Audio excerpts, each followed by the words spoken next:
Idinepensa ng mga punong pantanggulan at militar ang kanilang desisyong bisitahin ang isla ng Pag-asa ng nakaraang Abril 22. Ito ay bilang tugon sa umano'y pag-alma ng mga pinunong Tsino na anilay paglabag sa kasunduang pinagtibay nila Pangulong Rodrigo Duterte at President Xi Jinping para sa mapayapang paglutas sa issue ng West Philippine Sea.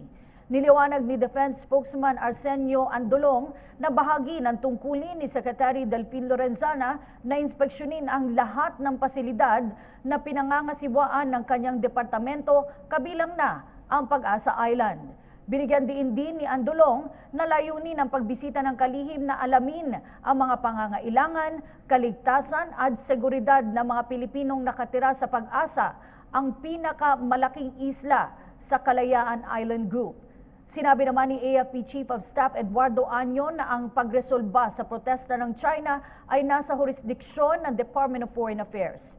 Ayon sa hepe ng AFP, wala siyang nakikitang mali sa kanilang pagbisita sa Pag-asa na isang bayang saklaw ng Palawan.